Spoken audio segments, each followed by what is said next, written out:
안녕하십니까. 아저씨들의 말 같지 않은 감상평 50회 이작가야입니다. 네, 도도사입니다. 안녕하십니까. 어떻게 그 백수 생활을 어떻게 잘 즐기고 있나요? 바빠가지고 그 동안에 직장생활 흰머리도 늘었어. 흰머리가 늘었어. 네, 직장생활 해오면서 꾸준히 쌓였던 적폐들을 하나씩 청산하려니까 내 몸 안의 적폐를. 네, 진짜 초반 2주일은 진짜로 지금 2주일 거의 돼가거든요. 근데 진짜 정신이 없더라고요. 적응하기도 힘들고 그리고 왜 아침에 자꾸 일어나져서? 아니 아침에 그러니까 이게 저 백수생활을 옛날에도 짧게 좀 해봤어가지고 제일 관건은 그날을 그래도 죄책감 없이 효율적으로 보내려면 아침에 무조건 일찍 일어나야지. 하루도 길고 길게 보내지게 되더라고. 그리고 다음날 아침에 또 일찍 일어날 생각을 하고서 새벽 3시 4시까지 안 자고 죽고 이러지 않고 그래가지고 맨날 일어나던 시간이랑 똑같이 일어나서 일단은 조깅을 해요. 아침에 조깅이 그 아침 조장은 알죠? 앞에. 네네네. 긴장. 그래요? 역시. 긴장은 무슨 긴장가요? 이거는 거의 스웨덴 이쪽에서는 좋으네요. 네, 그렇죠. 선진 사회에서 온 거는 역시. 네, 그렇습니다. 네, 그렇습니다. 네. 그래서 아무튼 피곤하고 조깅을 그렇습니다. 하고. 네. 그리고 아침 조깅하고 들어와서 밥을 먹겠죠? 요즘에 또 놀기 시작하니까 살이 슬슬 붙으라고 그래가지고. 맞아. 좀 얼굴이 좀 커졌는데? 네네. 이거는. 목이 아파가지고 얼굴을 못 가누고서 얼굴을 계속 어깨 위에다가 올려만 놨더니 이렇게 오른쪽으로 아이고 얼굴에 살이 붙는 것 같아요. 아무튼 그렇습니다. 그래서 밥 먹고 뭐 영화 몇 편 보고 책 보고 네네네. 그리고 뭐 강아지 산책시키고 뭐 다시 잠자리 들고 뭐 이런 사이클인가요? 네네 그런 사이클. 말하자면 그렇습니다.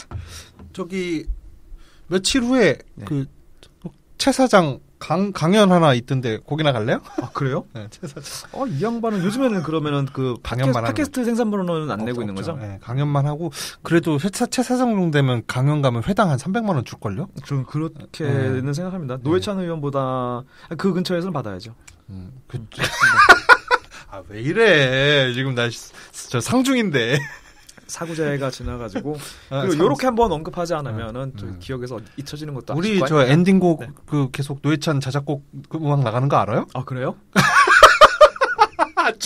안 듣냐? 그래요? 좋아요도 좀 누르고 좀 들어. 들을게요.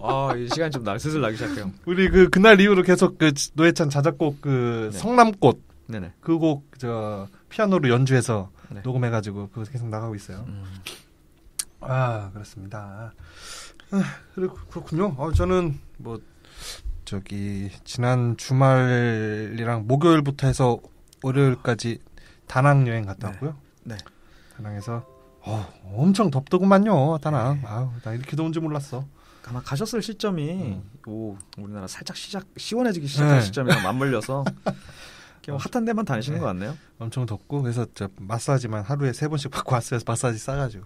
그리고 그 마사지도 저희가 이 프로 처음에 나오는 모토 자체가 아저씨들의 블라블라잖아요. 지난번에 마사지 얘기 이런 거나 지난번에 몇 회인지 기억 안 나는데 제가 그냥 업소 얘기를 했어요. 그 업소가 그런 업소가 아니라 그냥 사업장, 술집, 그러니까 일반 업장, 주점, 그런 내용들 얘기했는데 파문이 엄청나더라고요. 어디서? 무슨 생각들 하고 계시는지. 진짜 부처님 눈에는 부처님만 보인다더니. 그렇군요. 그리고 제가 한 12년 정도 같이 산 개가 오늘 새벽에 데리고 나가서 런닝을 하는데 얘가 나가면 똥을 한 3번 정도 싸거든요. 나가자마자 한번 싸고 중간에 한번 싸고 한 1시간 정도 있으니까 그리고 들어오기 직전에 완전 짜내듯이 한번 또 싸고 3번 정도 싸는데 첫 똥은 멀쩡한 똥이 나오고 두 번째 똥에 조금 설삭기 있으면서 끝에 피가 살짝 묻어 있더라고요. 요거 이번에 부제 올릴 때 식사 중에는 듣지 말아달라고. 그리고 비 되게 약해. 그리고 마지막에 이제는 그냥 피를 쌌어요. 피를. 그래가지고 놀래가지고 병원에 가서 봤더니 의사가 아무렇지도 않고 좀 지켜봐야 된다고 그러고 그냥 아무 처방은 안 해주네요. 그리고 10,000원 받대. 11,000원. 처방도 안 해주고 상담한 거죠. 그런데 이제 눈이 이제 좀 흐리멍텅해서 그랬더니 녹내장, 백내장에 의심된다고 큰 병원 가보라고 해서 큰 병원 또 갔죠. 가서 이것저것 검사를 하고 약을 처방받아갖고 왔는데 한쪽 눈은 거의 실명에 가깝게 안 보이는 것 같대요. 참. 이 개가 이제 늙어감에 따라서 또 이렇게 되니까 또 내 몸도 예전 같지 않은데 개 몸도 예전 같지 않고 활동성 어마어마하잖아요. 우리 저 개똥이가 한번 예전에 당했죠. 제대로 한번 당했죠. 개똥이 한두 살이었던 시절에 좀 네. 서해안 펜션에 놀러 갈 때 데리고 왔다가 아주 그냥 지탄을 받았는데 밤새 사람들을 그때도 그렇고 제가 한번 방문해가지고 댁에서 한번 잘 때 두 번째. 그때 진짜 그때 저랑 같이 잤던 그 친구가 오늘 영화 주인공. 네, 저희 여태까지 만나봤던 친구 중에 제가 그 친구를 20년을 알고 있는데 화낸 걸 딱 한 번인가 두 번, 그것도 콕 피식하는 그 콧방귀 섞여가지고 살짝 그 정도로밖에 화를 안 내는 친구인데 옆에서 그 개를 이불로 뒤집어가 씌워가지고 막 그 가혹행위를 하는데 어우 진짜 눈에 그 악이 선연하더라고요. 그 정도로 아주 활동성이 막 너무 활력이 넘쳐서 그런 걸 뭐라고 합니까? 무슨 견이라고 그러죠? 질알견. 네네네. 것처럼 이렇게 말썽은 안 부리는데 사람한테 놀자고 자꾸 달려들어서 제동이 불가능하더라고요. 그런 개였는데 이제는 늙어갖고 잘 이제 기력도 없고 눈도 안 보이고 하는 거 보니까 참 세월의 흐름이 이렇게 갔구나. 또 이렇게 생명의 피구짐이 또 이렇구나. 평생 미워할 줄 알았는데 저도 살짝 숙연해집니다. 그런 느낌이 드네요. 아유 참 오늘 그래서 병원비로 20만 원 쓰고 왔습니다. 근황 뭐 특별하게 뭐 할 말 없어요? 뭐 영화 영화 뭐 봤나요? 영화 프로그램이잖아요. 저희 영화 얘기밖에 말고 딱 하는데. 영화 프로그램 아니지. 딱히 딴 거는 우리 저 책 소개도 하고 여행지 소개도 하고 리뷰 프로그램이잖아. 종합문화 프로그램 이럴 줄 알았으면 그러면은 뭘 했는지 다른 걸 좀 맞춰볼게요. 그 다른 영화도 얘기도 하고. 그래요. 일단은 영화는 그 제시카 차스테인 나오는 몰리스 게임 혹시 보셨나요? 모리스 게임? 몰리스 게임? 몰리의 게임. 네, 몰리스 게임. 그래요? 요거 있었고 그 업그레이드 액션 영화 업그레이드. 그거 어제 예매해놓고 밤에 잠들어서 못 봤네. 그렇게 놓치신 영화 많잖아요. 많지. 8,000원. 그게 그 지금 영등포가 9월이 생일이래요. 영등포 CGV점이. 그래서 이벤트예요. 모든 영화 그 8,000원에 이렇게 하는 걸로. 그래서 그걸로 예매했는데 영등포 CGV요? 네, CGV니까 8,000원에 하면서도 생생낼 수 있는 거죠. 다른 극장 보면은 8,000원 정도 해요. 아 그래요? 네. 평일에? 네네. 그 영등포 CGV는 또 주차비도 받아. 그래요? 그럼 10,000원. 요거는 번외인데 제가 그 영화 예매 사이트를 통해서 이렇게 컴퓨터로 예매를 하고 있으면 예스24에서 하잖아요. 네, 뭘 예매 사이트 주로 하죠. 영화 예매 사이트 예스24도 영화 예매 사이트니까. 그거 하다 보면 서점이랑 분리가 돼 있어요. 아무튼간에 예매를 하다 보면 19금 영화, 18금 영화들이 뜨는데 정말 그 촌스러운 옛날에 그 에로 영화 같은 제목들 있잖아요. 뭐 사감 선생님은 왜 늦게까지 잠을 안 주무시나 뭐 이런 것들 그런 류의 영화들이 있어서 도대체 이런 영화 어디서 상영하나 한번 클릭을 해봤어요. 그랬더니 밀양 시네마라고 뜨더라고요. 밀양? 네. 그래서 밀양 시네마 이런 데구나. 우리가 알고 있는 막 터미널 옆에 있는 시골 조그만 시네마구나. 옛날 우리 어릴 때는 그런 극장이 따로 있었죠. 네네. 군데군데. 그래서 호기심이 생겨서 가보려고. 지금 상영 중인 모든 영화 리스트들이 쭉 나와 있어요. 영화매 사이트에서 거기서 18금 영화만 했는데 거의 70%가 밀양 시네마인 거예요. 근데 그런 영화관들은 대부분 그런 메이저한 예매 시스템을 거치지 않고 바로 현장에서 직매를 하잖아요. 티켓을. 그래가지고 또 궁금해서 밀양 시네마를 검색을 하고 들어갔네요. 근데 그 홈페이지가 있어? 블랙팬서도 하고 상영관이 여러 개인가 보네. 근데 보니까 정말 죄송하지만 그 당구장 아래층에 있는 그런 영화관 같은 분위기더라고요. 아무튼 요거 제가 예전에 우리 시절에 그 동시상영관. 네네. 네, 그런 느낌. 제가 한번 제대로 한번 디벼가지고 한번 올리겠습니다. 밀양금 여행 가가지고 송전탑 한번 구경하고, 그다음에 그 밀양 시네마 보고. 또 그 밀양에 또 맛집이 또 있을 테니까 먹고 오면 또 되겠네. 굳이 그것 때문에 가긴 그렇지만 아무튼간에 괜찮은 코스 같네요.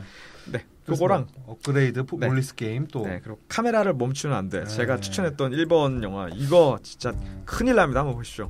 이게 그 우리 경쟁 팟캐스트인 배드 테이스트라는 팟캐스트 있잖아요. 그 사람들이 이런 좀 B급 영화에 대한 예전부터 굉장한 매니 하이텔 시절에 그 영키방 이런 데서 그 활동하던 그 완전 그 골수 팬들인데 거기서 굉장하게 추천하더라고요 이 영화를. 그래서 안 보려고. 아쉽네요. 그러니까 아무튼 뭐 어떤 경로가 됐든 간에 어떤 플랫폼이 됐든 간에 꼭 한번 보셔야 되는 영화입니다. 제가 진짜 2018년 올해 영화 보면서 제일 많이 웃었던 게 이 영화예요. 그렇습니다. 그리고 어른도감이라는 한국 영화 요거 봤는데 요거 괜찮습니다. 잔잔하고.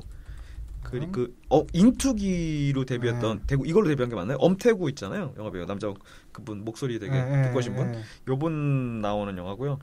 그리고 이분은 지금 꽤 저기 이제 메이저 영화에서도 저기서도 나오잖아요. 택시 드라이버. 네, 그거랑 그 누구죠?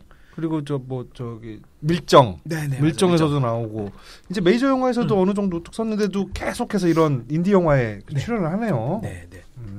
하여튼 영화 자체가 되게 훈훈하고 괜찮습니다. 근데 포스터가 제가 영화를 보고 싶게 만드는 포스터. 제가 영화를 보고 나서 포스터를 봤는데 너무 그 주인공 그 여학생 중학생 역할로 나오는 걔도 너무 영화 내에서의 인물과 다르게 이렇게 사진도 찍힐 뿐만 아니라 전혀 이유를 모를 것 같은 오브젝트들이 막 영화 포스터 뒤에 배경이 있으면서부터 그 어설픈 포즈부터 해가지고 일단 영화 이 포스터 때문에 안 보시는 분들이 꽤 많을 것 같아요. 근데 영화 괜찮은 영화입니다. 그 여주인공 분은 제가 얼마 전에 다낭에서 많이 좀 뵌 분 같은데 느낌이 포스터만 봐서는 그러니까 그런 이미지가 풍겨요 포스터에는. 네. 그렇습니다. 그런데 이게 볼만은 하다. 네, 괜찮아요. 예, 어른도감부터 한번 디벼보면은 전문가분들이 어떻게 평가했나 한번 볼까요? 저 관심사 이용철 평론가, 신과 함께 이용철 평론가는 영화는 카메라로 찍는 게 아니다라고 말씀하셨던 3.5, 5개 5점 만점에 3.5 주시면서 제목부터 인물, 이야기, 연기 모두 다 예쁘다. 요거 괜찮습니다. 그리고 우리 저기 박평식 형은 뭐라고 하셨나요? 박평식 별 3개. 네. 페이퍼 문의 한국화 구도와 색채. 무슨 얘기인지 모르겠네요. 본인도 모르실 것 같아요. 김혜리 기자는 3.5점 줬네. 그렇군요. 이거 괜찮고 내용이 뭡니까? 그냥 삼촌이 그렇죠. 저 자충우돌 하는 얘기를 조카의 시선으로 바라보는 내용인가요? 네, 비슷한. 그게 쭉 골조예요. 그 조카 여중생 조카의 아버지가 돌아가셔가지고 그때 이제 장례를 치르는데 존재하는지도 몰랐던 삼촌이 갑자기 나타나가지고. 이제 뭐 되게 살가운 척하면 이렇게 하면서 또 보험금을 살짝 가로챘다가 철없는 삼촌. 예, 그 삼촌도 보험금에 이제 본인이 향이라든가 이런 걸 즐기려고 그렇게 했던 게 아니라 본인도 빚이 있어가지고 그러는 과정 중에서 또 목돈을 마련해 보고자 조카를 끌어들여가지고 사기극을 벌이는 이런 내용인데 예, 재밌습니다. 그 되게 막 부도덕하고 죄책감을 남기는 그런 앙금 있는 영화도 아니고. 그렇게 해서 그냥 말끔하게 좀 해소되면서 해피엔딩으로 끝난다는 얘기겠네요. 한 단계 성장하면서. 네, 그러니까 반 발자국 정도 열린 엔딩인데 네, 아무튼 그런데 뭐 훈훈하게 끝납니다. 이 스틸컷을 보니까 이 여주인공 그 꼬마 역할의 여주인공이 상당히 귀여운데? 네, 스틸컷에서 그 포스터랑 보면 전혀 딴판이에요. 그렇구나. 네, 왜 이런 걸 썼을까? 제가 지금 말씀드린 게 그거예요. 진짜. 그 민트빛 알게 모르게 영화에서 단 한 번도 안 나왔던 그 뒤 배경 벽지 같은 거에다가 거기에 선반에 무슨 의도로 할 수 없는 소품들도 올려져 있고 그리고 그 엄태구의 어정쩡한 포즈 그 포즈에서 도대체 뭔지 모르겠습니다. 뭐 이렇게 어깨를 으쓱하면서 손바닥을 이렇게 펴보이고 있는 이상한 자기도 뭔지 모르겠다라는 제스처 같은데요. 그 어깨로 딱 만약에 뭐지? 혹은 와이나 뭐 이런 포즈가 딱 종결돼서 끝나는 정점에서 찍은 것도 아니라 그 포즈를 취하고 있는 과정 중에 찍은 것 같은 어설픈 사진이에요 이게. 옛날에 필름 카메라 같았으면 필름이 모자라서 그냥 이걸 썼겠다라고 납득할 수 있을 것 같은데 필름인갑이지. 그럴 수도 있죠. 여기 GV 할 때 사진 보니까 여주인공 엄청 상큼하네요. 그 영화 스틸컷 말고 그 프로필 사진 중에 되게 단발로 호박 단발 같은 걸로 찍은 사진인데 그게 바로 GV 사진이에요. 그래요? 네. 보면 장래가 촉망되죠. 예, 그리고 뭐 엄태구 씨도 GV에서 너무 멋있네. 안경 쓰고 니트 입고 나오셨는데. 네네. 그렇군요. 이런 영화 있습니다. 그리고 제가 아까 말씀 안 드렸는데 대관람차라고 영화 하나 한국 영화인데 강두 나오는 거잖아요. 네, 그거는 실수로라도 극장 찾지 않으셨으면 합니다. 그래요? 나 그거 꼭 보려고 기다리고 있었는 건데. 절대 제가 본인이 좋아할 만한 요소들이 있어요. 뭐냐면 일본 첫째, 둘째 기타. 그리고 셋째 직장을 때려치고 뭔가 자아찾기 같은 거. 요런 그래서 성장물 뭐 자기 찾아가는 거 이런 거 좋아합니다. 요런 매력 포인트가 있는데 근데 못 살렸어? 이건 도대체 영화를 만들려고 한 건지 산소방을 만들려고 한 건지 너무 이쁘게만 꾸미려고 하고 극에서 나오는 극중에서 나오는 한국말을 하고 있는 한국 배우들 연기가 어색해요? 네, 너무 저는 불편하고 그리고 가령 이제 극에서 나오는 한 장면을 묘사를 하자면 이 강두 이 친구가 영업사원이에요. 이제 조선 관련된 배 관련된 영업사원인데 일본에 업무차 갔다가 블라블라 해서 다음날 아침에 돌아가야 되는데 술을 먹고서 본사를 못 돌아가요. 그래서 계약서를 가지고 다음날 아침에 본사를 들어가야 되는데 못 들어갔을 때 상사가 얼마나 분노했겠어요. 그 둘이서 이제 공중전화로 통화하는 게 나오는데 상사가 아이 바보 같은 놈 그게 뭐 이런 식으로 너 그게 이런 식으로 책 읽어 도대체 연기를 떠나서 저게 분노한 게 맞는지 저분은 무슨 사리가 나올 것 같은 그런 분노 있잖아요. 그것부터 해서 정치적 올바름을 유지하려고 그렇게 찍었을까? 글쎄 모르겠습니다. 이거 근데 평단의 평은 또 좋더라고요. 평단의 평은 별이 다 5점 만점에 3개 정도예요. 평균적으로. 다 3개고 이용철 평론가는 3개 반 줬어요. 착하고 예쁘고 휴식 같은 영화다. 네, 그래요. 이러면서 저는 피곤하더라고요. 휴식 같진 않더라고요. 그렇습니다. 나 이거 보려고 했었는데 그럼 보지 말아야겠네. 네네. 한번 보세요. 한번 보시고 한번 제가 본 거랑 그 시점이랑 어떻게 공감이 되는지 그거 한번 듣고 싶습니다. 그래요? 이거 얘기 들으면 또 난 시간이 요즘 좀 바빠갖고 그렇구나. 명절 때 한번 그러면 시도를 한번 해봐야겠다. 그다음에 카메라를 멈추면 안 돼. 네네. 한번 소개 좀 해주시죠. 이거 지금 일종의 좀비물인데 영화가 시작하자마자 좀비물이 시작돼요. 영화 시작하자마자 바로 돌입하는데 한 30분 정도 만듦새가 엄청나게 엉성한 좀비물이 이제 상영이 돼요. 그리고 집에서 홈 무비 카메라로 찍은 것 같은 어설픈 뭐 오브젝트라든가 그 배역들의 동선 여기에 얘가 껴들 게 아닌데 뭐 이러면서 정말 조잡하게 한 30분 정도 흘러간 다음에 그 뒤에부터 이 30분 동안에 조잡했던 그 좀비물에 대한 메이킹 필름이 이어져요. 근데 이 메이킹 필름 자체도 영화한 거예요. 그래서 그 영화 아까 좀비물에서 이러이러했던 어설픈 씬들이 왜 그렇게 연출될 수밖에 없었는지가 영화 뒤에서 나오는데 그게 엄청 웃기기 시작해요. 요절복통인 거죠. 그러면 30분을 좀 견뎌야 되네요? 네네. 그런데 30분 영화를 보는 내내도 그 어설픔의 웃음이 피식피식 나와요. 근데 그 이어서 연이어서 제2, 제3타 들어올 그 웃음에 비하면 이거는 뭐 거기서 숨고르기를 좀 해두셔야 돼요. 그럼 배드 테이스트에서 이거를 강추할 만하다? 저는 그렇게 생각합니다. 배드 테이스트 안 되는데. 네. 이 괜찮은 영화. 진짜로 제가 같이 봤던 영화 같이 봤던 친구는 자기 영화 보면서 진짜 현우 터진 거는 최근 들어서 이게 진짜 유일하다. 현우 씨 뭐죠? 현실에서 진짜 웃음이 터진 거. 그래? 피식피식하면서 영화가 그냥 괜찮네 웃기네 이런 게 아니라 정말로 제 뒤에 앉은 분들이라든가 제 옆에 앉았던 다른 분들이 정말 주체를 못할 정도로 이성을 놓고 웃으시더라고요. 이게 평론가들 별점도 쏟아집니다. 보통 3.5에서 4점 그 사이로 다 이렇게 쏟아지고 이용철 평론가께서 중요한 B무비로 남을 운명 그런 만듦새라고 하셨고요. 별 4개 주셨네. 박평식 씨는 별 3개 정겹고 안쓰러울 줄이야 라고 하셨네요. 그리고 저희가 헐리우드 장르물에 익숙해져 있으면 영화가 스크린 내에서 보이는 그것만 보면서 스토리만 따라 흘러가면서 이 영화란 대부분 당연히 이렇게 기승전결 이렇게 돼서 이렇게 되는 것이구나 라고 알고 있을 텐데 이 영화를 보면 영화 이면에 영화는 저렇게 만들어주는구나 하는 그런 깨우침도 좀 있고 재밌습니다. 그 영화 촬영 현장을 한번 엿보는 물론 그것도 연출된 현장이지만 그거를 엿보는 재미도 있다. 그리고 기교가 옛날에 버드맨 보는 것 같이 초반 30분 남짓 그 좀비물이 원테이크로 이루어져요. 그 하면서도 그 재기발랄함, 카메라 연출하는 거 요거 괜찮습니다. 그리고 제가 그거랑 살짝 대꾸로 이루는 어두운 밤이라는 한국 영화 있어요. 어두운 밤. 어두운 밤이에요? 네, 어두운 밤. 저 이거 또 괜찮아요. 두 편 같이 묶어서 보시면 괜찮을 것 같아요. 어두운 밤은 언제 보셨습니까? 어두운 밤은 그저께 본 것 같아요. 근데 왜 얘기 안 했어? 네, 지금 얘기하고 있는데 상세 설명으로 넘어가가지고 요거 또한 문제작인데요. 요것도 살짝 페이크 다큐예요. 페이크 다큐라는 거 알고 보면은 조금 재미가 반감될 수도 있는데 대학교 영화 동아리에서 대학생들이 영화를 제작하는 메이킹 필름 자체가 영화인 그런 영화예요. 근데 어두운 밤이 요 영화 동아리에서 애들이 그 크리스토퍼 놀란의 다크나이트를 너무 감동적으로 봐가지고 그런 히어로물을 하나 만들자 해서 어두운 밤 다크나이트라고 어두운 밤 영화를 만들기 시작해요 애들이. 그러면서 만드는 요절복통이랑 대본 없는 데서 그 쏟아지는 그 애드립 있잖아요. 그게 정말 엄청 웃긴데 다들 영화를 어설프게 조금씩은 나마 알고 있어서 자기네들이 조금씩 우리 만나가지고 얘기하는 것처럼 조금 좀 잘난 척을 하는 섞어대는 것이 나는 그 만들어내는 코드스입이라든가 간혹 가다가 한 친구가 이런 얘기를 해요. 자기 영화를 찍는데 이제는 고프로로 찍어야 된다 영화를. 그러면서 이 제품을 추천해요. 하면서 이 제품이 P가 엄청 많아. 이거 60P야 이러는 거예요.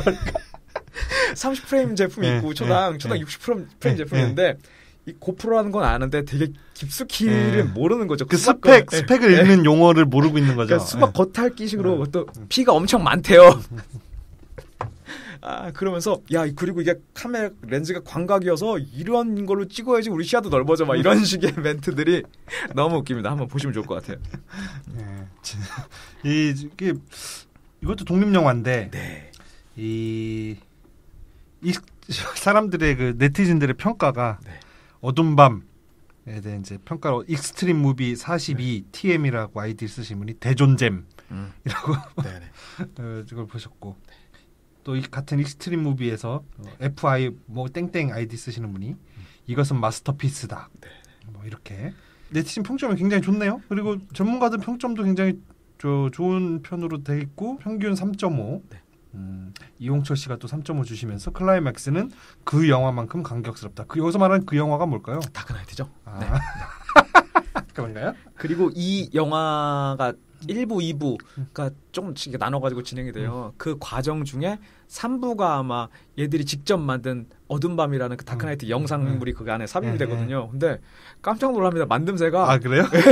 만듦새가 그 앞에 막 카메라 막 흔들어져 있면서 만든 메이킹 필름에 비해서 너무 대조가 돼가지고 깜짝 놀라게 됩니다. 또 김현수 평론가는 별 4개를 주면서 덕후의 심장을 때린다. 용화맥 상영을 원한다. 라고 이렇게 하셨네요. 대단한 수작인가 본데. 이 양반들 영화 관련 일을 하시는 평론가 분들이 좋은 점수를 줄 수밖에 없는 게 여기서 나온 애들이 결국에는 다 영화판에 가서 영화를 제작했던 메이킹 필름에 나오는 친구들이 결국에는 다 영화판에서 몸담고 일을 하고 있더라고요. 영화 후반부에 크레딧 올라가면서 보면 되게 대견스러울 것 같아요. 영화 평론가 입장에서는 한국 영화 화이팅! 막 이러면서 애들이 열정을 쏟아내거든요. 이게 17년에 제작한 영화인데 18년에 개봉했으니까 그러면 개봉하던 시기에는 이미 이제 현업에 들어와 있는 학생들이었다는 얘기죠. 제작할 때는 학생이었다가 학생이든 아니면 뭐 아마추어였다가 그렇군요. 여주인공이 또 여기 또 상당히 눈길이 가네요. 그거는 좀 그 이미지는 뭐 좀 잘 나온 거라고 생각합니다. 그래요?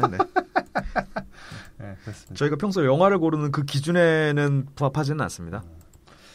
그렇군요. 그렇게 해서 어둠 밤, 근데 카메라를 멈추면 안 돼. 그 세트로 묶어보시면 너무 좋다. 딱입니다. 이거 수작으로 볼만하다. 그 다음에 또 업그레이드. 요거 제가 놓친 영화 요거. 요거 보셔야 되는데. 오스트레일리아 영화하고 어떻습니까? 괜찮아요. 액션이 호쾌하고 참신한 액션이랑 그리고 그 극장 좌석에 앉으면 생각할 필요가 전혀 없는. 그냥 지하철 타면 나중에 목적지에 대해서 그냥 내리면 되는 그런 영화입니다. 좋습니다. 그냥 알려주는 대로 보여주는 대로 그냥 보고 즐기면 되는 뭐 그런 거군요. 액션인데 왜 저기서 저렇게 돌려차기를 안 하고 날라차기를 했을까 이런 고민할 필요가 없잖아요. 그 스토리 없이 그냥 오로지 액션에만 집중한 뭐 그런 영화라는 거죠? 스토리는 있긴 있는데 그러니까 저희가 막 명작 만들기로 써먹을 소스들은 존재하지 않죠. 시놉시스는 하루아침에 모든 것을 잃고 전신마비가 된 그레이. 인간의 모든 능력을 업그레이드하는 최첨단 두뇌 스템을 장착하고 이제 아내를 죽인 자들을 직접 처단하기 위해 그의 통제불능 액션이 시작된다. 뭐 이런 거네요. 그렇죠. 그 반신불구된 친구가 그 척추 목 뒤쪽에다가 스템이라는 반도체 그 인공지능을 삽입을 해요. 그 다음에 그 인체의 그 능력 극한까지 끌어올리는 거죠. 인공지능이. 그러는 과정 중에 또 인공지능에 대해서 요즘에 사람들이 갖고 있는 기본적인 기저에 깔려있는 공포 그러니까 거기서 인공지능이 통제권을 주고 왔다 갔다 하거든요. 그런 거랑 그 통제권이 넘어갔었을 때 목 위쪽으로만 움직일 수 있는 자신과 목 아래쪽으로만 행하는 액션이 서로 괴리가 돼가지고 얼굴 표정은 이건 뭐지 어떻게 하면 좋지 하지만 몸은 진짜 날아다니는 이런 액션들이 좀 재밌어요. 그런가요? 네. 그게 그거 아닙니까? 아니 그 현대사회를 정확하게 풍자했네요. 그렇습니다. 입진보. 입진보를 평가한 거 아닙니까? 그렇습니다. 머릿속은 진보인데 하는 행동은 보수적인 그런 사람들. 그래서 사상과 행동의 괴리. 이런 걸 아주 정확하게 풍자했는데 이거 명작인데? 잘 맞더라고요. 영화를 보는데. 이용철 평론가가 별 3개 주시면서 적당히 참신한 소재에 화끈한 표현력이라고 좀 고평가하셨네요. 그렇습니다. 그래서 이것도 볼만하시다. 네, 괜찮습니다. 그 몰리스 게임, 요 제시카 차스테인 엄청 좋아하시잖아요. 네, 환장하죠. 아유 참, 저도 좋아요. 내용이 기억이 안 나요. 저 이거 본 것 같은데 이거? 그래요? 꽤 옛날 영화잖아요. 아니에요. 네, 이번에 개봉했어요. 아, 그래요? 네. 옛날에 본 것 같은데. 실화를 바탕으로 한 스토리인데. 네, 어떤 간략하게 어떤 내용입니까? 몰리 무슨 성은 모르겠고 몰리라는 양반이 실존했던 그 미국의 모글스키 선수인데. 모글스키. 네네. 선수인데 메달 경쟁에서 실패하거나 아니면 동메달도 차지하지 못하면서 이러면서 스키 요 바닥에서는 이제 발을 빼고 거기다가 이제 대부분 그 우리 같이 엘리트 체육을 하시는 분들이 아니라 공부도 열심히들 하시잖아요. 네, 그렇죠. 하시는 분들이. 그래서 이제 다른 쪽으로 눈을 돌리기 시작하면서 로스쿨 진학하기 전에 1년만 쉬면서 자기가 해보고 싶은 걸 한번 하겠다. 그러고서 돈을 조금 모으기 시작하면서 비서 역할도 하고 뭐 이렇게 저렇게 하다가 이제 그 돈을 하고 싶은 걸 하기 위해서 돈을 벌려고 취직한 거네요. 그럼 하다가 사설도박판 경영자로 전향하게 되는 거죠. 자기 적성을 찾았구만. 네, 어떻게 하다 보니까 돈이 들어오면 다 적성이 맞는 거잖아요. 내가 그 여러 가지 예전부터 알바도 많이 하고 이것저것 많이 발을 담궈 봤는데 처음에 젊은 시절에 그걸 찾으려고 도대체 내가 하고 싶은 일은 뭐 나의 적성에 맞는 일은 뭔가 그거를 찾기 위해서 이것저것 되게 많이 해봤거든요. 아무것도 안 맞는 거야. 뭐를 해봐도 뭐 세상에 있는 모든 일을 직업을 다 해본 건 아니지만 많은 걸 해봤는데 좀 적성 근처에 비슷한 거라도 없는 거예요. 그렇게 하다가 어느 날 한 가지를 발견했어요. 이게 적성에 딱 맞아. 지금 이거요? 아니지 그게. 깜짝 놀랐네요. 그게 뭐였냐면은 월급 많이 주고 일편한 거. 네, 그럼요. 이 딱 맞는 거야 이게 내 적성에. 그렇습니다. 그래서 나는 이런 거를 해야겠구나 하고 다 알았는데 이분은 그래서 거기서 무슨 뭐 음모가 커지면서 뭐 스릴러로 가나요? 그러면서 아무래도 도박장이라는 것이 불법성도 있고 그리고 어떤 조직폭력과의 연계도 있고 또 약물과의 연계도 있잖아요. 이러면서 인생이 꼬이기 시작합니다. 수렁으로 점점 빠지는군요. 네, 그런데 이 여성분이 자기 도박판에 왔던 분들이랑의 의리는 또 상당히 또 굳건하게 지켜나가셔가지고 뭐 FBI라든가 이런 수사팀들이랑 딜을 안 해요. 뭐 이러고 가는 과정 중에서 뭐 좋은 변호사 만나가지고 좋게 풀려가는 과정이죠. 그렇게 약간 좀 영화적인 재미가 그렇게 뛰어나지는 않은가 보네요. 그 내용은 머리에 기차지가 않아요. 진짜. 차스테인만 봤습니까? 네네. 뮤직비디오네. 네, 그렇습니다. 그렇군요. 아이드리스 엘바 이 흑인 배우죠. 네. 이분 출연하시는 걸로 돼 있네요. 네. 이분이 한 3년 전쯤에 미국은 그 아버지 날이 따로 있잖아요. 네네. 그때 이제 페이스북이 아니라 어떤 그 영화 매거진에서 그 섹시한 10명의 아빠를 꼽았는데 그 중에 한 명으로 이제 꼽혔었어요. 그 중에 같이 뽑혔던 분들이 누굽니까? 달라스 바이어스 클럽의 네. 달라스 바이어스 클럽의 그 배우 네, 매튜 맥커너이 그 배우. 그 배우. 그다음에 누굽니까? 라라랜드. 네, 그 배우. 라라랜드의 주연 배우. 그다음에 누굽니까? 또 울버린. 네, 그 배우. 그 배우. 어주 배우. 네. 그리고 저희 방송하는 거 맞아요? 앞으로 계속 나올 때는. 브래드 피트. 네. 생각났어. 브래드 피트도 뽑혔고 같이 뽑힌 배우에. 뭐 이렇게 해서 한 10명 뽑혔는데 아마 흑인으로는 그 사람이 있었다. 또 영화 배우이자 음악가인 그 배우. 누굽니까? 글쎄요. 데스노트 3의 주제가로도 쓰였는데. 데스노트를 제가 못 봐가지고. 그래요? 네. 크래비츠. 무슨 크래비츠죠? 네네. 죄송해요. 레니 크래비츠. 레니 크래비츠도 뽑혔어. 흑인으로 이렇게 아이드리스 엘바랑 레니 크래비츠랑 둘이 뽑혔던 것 같으네요. 그래서 뽑혔습니다. 동양인은 한 명도 없었습니다. 네네. 동양인들 아버지상 알잖아요. 네. 아니 요번에 서치 보니까 동양인 아버지 괜찮더구만. 서치 이전에 선정된 거죠, 그쵸. 10인이. 3년 전쯤 됐었어요. 네, 다시 선정한다고 하더라도 그분이 들어갈 것 같지는 않지만. 네, 그렇습니다. 그렇게 봤고 저는 지난주에 베트남 갔다 와가지고 본 게 하나도 없네요. 네네. 본 게 하나도 없고 뭐가 좀 있었나? 모리와 맥켄로 이거 봤고. 네. 모리와 맥켄로 테니스 영화죠. 네, 테니스 영화인데 얼마 전에 비슷한 테니스 영화 라라랜드의 누구죠? 네. 그 여배우? 그분. 엠마 스톤인가요? 무슨 킹 이거잖아요. 네. 테니스 씨는. 네, 그 제목이 뭔 킹이지? 하여튼 라라랜드 라이온 킹인가요? 네. 네, 빌리진 킹. 빌리진 킹. 네. 그 저기 누구는 저 마이클 잭슨 영화인 줄 알았다고. 네. 빌리진 킹 그거는 영화가 두 가지 내용으로 흘러가는데 그 여성 차별과 대항해서 싸우는 빌리진 킹의 그 모습.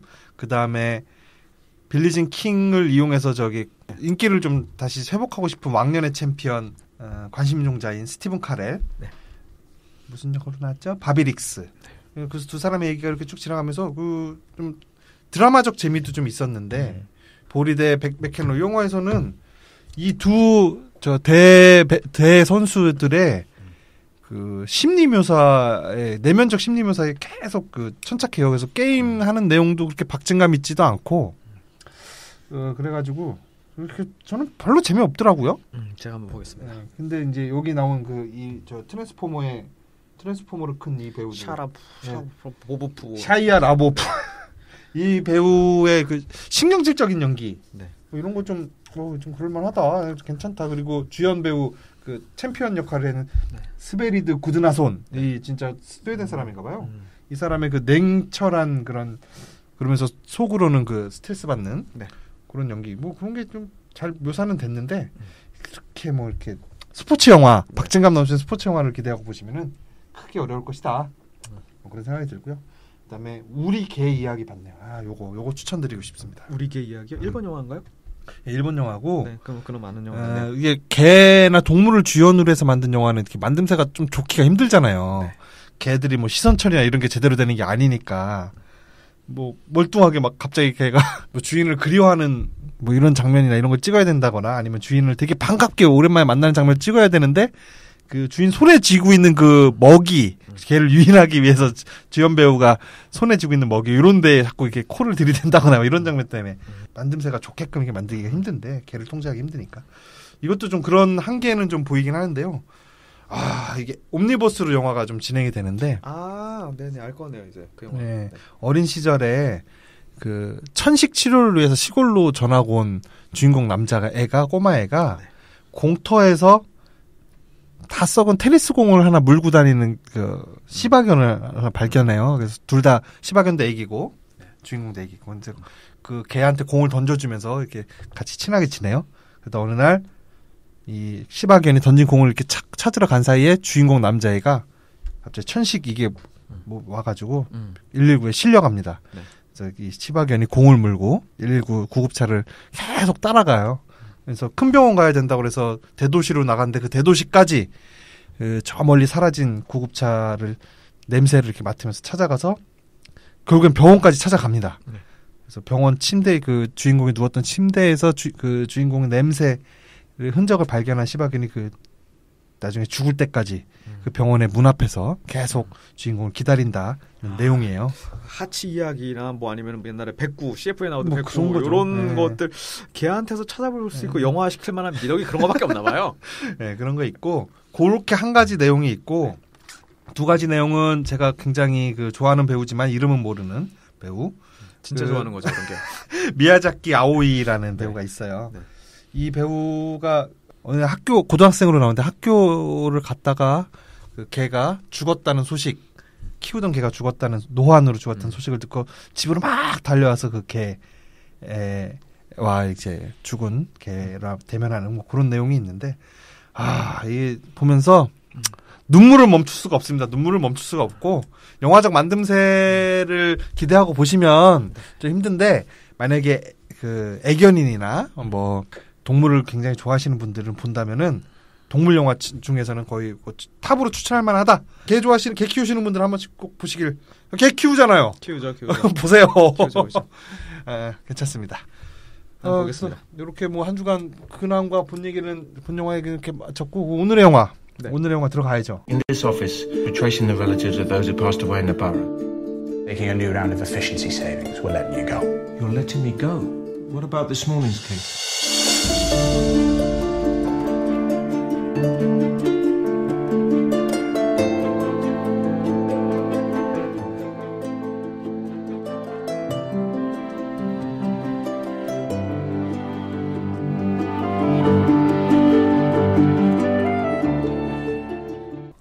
오늘의 영화 이게 좀 만만치 않은데.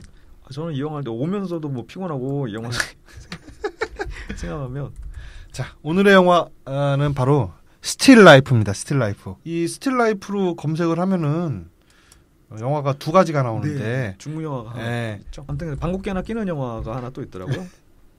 사실 저는 못 봤습니다 그 영화는. 저는 그것도 보고 이것도 봤는데 네, 지하장크의 스틸 라이프라는 그 중국이 개혁 개방 정책을 쓰면서 빈민국까지라고 평가할 수는 없죠. 어차피 어쨌든 대국이었으니까 어쨌든 네. 그 경제가 피폐한 상태에서 막 발전을 해서 좀 좋아지려고 넘어가기 직전 산업을 발전시켜서 농촌이 파괴되고 뭐 이런 그 시점에 도망간 마누라를 찾으러 가는 한 남자의 이야기 뭐 요거를 이렇게 담담한 시선으로 그리는 영화가 있는데 이 영화 아니고요. 네. 그 우리가 하는 거는 그 영국 영화죠. 네. 영국 영화인데 이것도 분위기는 방금 말한 그 영화와 크게 다르지는 않습니다. 기본 정보 주시죠. 네. 스틸 라이프. 2013년 개봉작이죠. 아니다. 2013년 영화입니다. 일단은 이탈리아 영국 영화고요. 14년에 개봉을 했네요. 네. 개봉이 우리나라 개봉일은 2014년 6월 5일이더라고요. 상영 시간은 93분입니다. 제가 요거를 상영 시간을 보고서 상당히 반색을 했죠. 그렇죠. 장르는 코미디 드라마. 93분? 네네. 다음 영화에는 88분으로 나오는데. 그래요? 이건 뭐 엔딩 크레딧까지 잡힌 건가? 누적 관객 수는 4,967명. 네, 근데 유수의 영화제에서, 유수의 영화제에서 수상을 했어요. 아무도 안 봤을 줄 알았어 나는. 네. 한 몇백 명 수준일 줄 알았는데. 근데 그 포스터 자체가 처음에 스틸 라이프 영화 내용이 어떤 영화인지는 알고 있었고 포스터 자체가 너무 눈에 익었어가지고 아 대작이거나 어떤 작품성으로 인정을 받은 영화겠구나. 그런 영화였겠구나라고 생각을 했는데 아니나 다를까 다수의 영화제에서 수상을 하면서 주목을 좀 받았더라고요. 그리고 이 감독은 우베르토 파졸리니라고 알만한 작품은 작품도 그렇게 활동도 많이 한 것도 아니고 그 제작했던 작품 중에 풀몬티. 풀몬티. 네. 아직까지도 영국 제작한 영화, 영국 내에서는 가장 큰 수익을 거둔 영화로 기록되고 있는 것으로 알고 있습니다. 출연, 그러니까 저희가 알고 있는 배우, 딱 봤을 때 알고 있는 배우 분명히 모두 다 알고 있긴 합니다. 이 얼굴, 이 배우 얼굴 보시면. 그래서 에디 마산이라고 저도 이름은 몰랐는데 딱 봤을 때 이 배우 할리우드 배우지만 스타는 아닌 양반. 스타였던 적이 단 한 번도 없었던 양반. 그리고 보면은 제 개인적인 느낌인데 사이먼 페그의 다크 버전 같아요. 좀 사이먼 페그. 네. 사이먼 페그가 좀 못생기게 늙으면 이렇게 되려나? 네. 그리고 사이먼 페그는 되게 에너지 자체가 좀 밝잖아요. 근데 이분은 되게 다크하고요. 근데 딱 봤을 때 떠오르는 거는 고블린입니다. 고블린. 그렇죠. 네. 고블린처럼 생겼습니다. 그리고 저기도랑도 좀 비슷하네요. 그 해리포터 시리즈에 나오는 도비. 네. 그렇습니다. 그리고 이분 딱 보면 무수한 영화에 출연했고 낯이 정말 익어요. 다들 아는 배우인데 이 배우 얼굴에서 나오는 이미지라고는 딱 하나. 주인공한테 짐이 되는 저명한 과학자. 뭐 이 정도? 아니면은 못된 기술을 개발하고 있거든요. 저기에도 나오잖아요. 최근에 개봉했던 데드풀 2. 거기서 뭐로 나오죠? 거기서 온몸에 불이 붙는 그 청소년 있잖아요. 네. 그 청소년을 학대하는 고아원 맞습니다. 원장인가요? 그런 이미지. 네. 그거랑 그리고 아토믹 블론드 샤를리즈 테론 나온 액션 영화 거기서 나옵니다. 거기서 나오고 또 최근에 봤던 어떤 영화에서 그 미식축구 최근에 윌 스미스가 그 변호사로 나오는 영화 있었는데 거기서 병원 원장으로 또 나오고 그랬나요? 그럼 단역으로 굉장히 많이 나와요. 좀 나왔어요. 지식인 역할인데 좀 삐뚤어진 그런 역할로 살짝 아니면은 그냥 매드 사이언티스트 이런 역할로 많이 나오시고 그런 역할로 태어나신 분이에요. 근데 그렇습니다. 그리고 저 마산에서 태어나셔가지고 그래서 그래서 이게 좀 동양인 차별 아닌가요? 이렇게 이런 역할만 주고 그러는 거는. 하지만 또 헐리우드이 원하는 마스크가 또 있으니까요. 근데 그 묘하게 특수분장 조금 하셔가지고 그 캐릭터로 완전 1대1로 대치되시는 분들 있잖아요. 그 헬보이. 헬보이 그 배우는 정말 헬보이처럼 생겼어요. 네. 아무튼 이분도 살짝 그런 마스크예요. 상당히 개성 있고 특수 효과가 크게 필요하지 않은 마스크죠. 그리고 그 외에 배우는 또 뭐 짚을 사람이 전혀 없습니다. 조앤 프로가시라고 검색대에서 나오는 분은 계신데 다른 영화에서 어떤 역할을 맡았는지는 검색 불가입니다. 그거밖에 없습니다. 감독도 그러니까 우리가 잘 모르는 사람이고 그렇습니다. 주연 배우들도 진짜 좀 애매하고 모르고 주연만 좀 얼굴만 낯익고 나머지 배우들은 도저히 모르는 사람이고 그 에디 마산 이 주연 배우가 출연했던 영화 중에 좀 인상 깊었던 영화는 그 얼마 전에 제가 여기서도 얘기했었는데 엔테베 작전 봤다고 얘기했었잖아요. 거기서 출연했다고. 이스라엘 국방장관으로 나와요.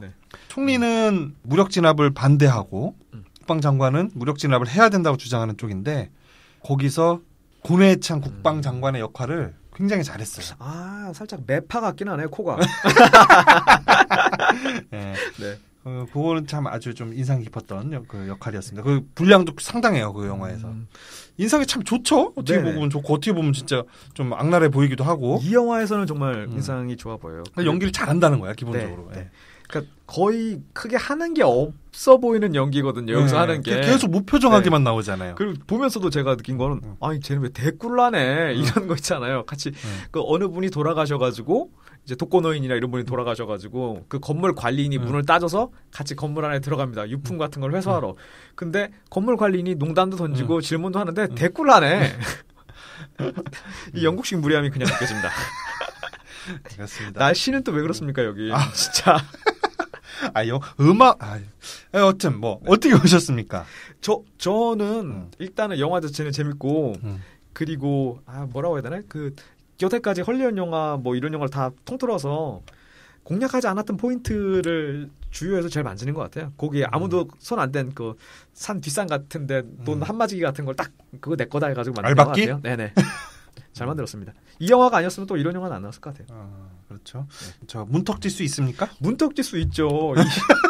이 포스터를 보면 저 아저씨 내 아는 아저씨다 하고 넘어갈 거지. 저걸 관객을 극장으로 이끄는 포스터도 아닐 뿐더러 맞아요. 내용도 아니고 가령 예를 들어가지고 대한민국에서 그래도 영화를 가장 많이 보는 계층은 커플들 아니겠어요? 그렇죠. 그리고 커플들이 한 달에 한 번, 두 달에 한 번 영화를 본다고 했었을 때 이 영화는 아닐 것이라는 확신이 있어요. 문턱지수 90 갑니다. 90? 네.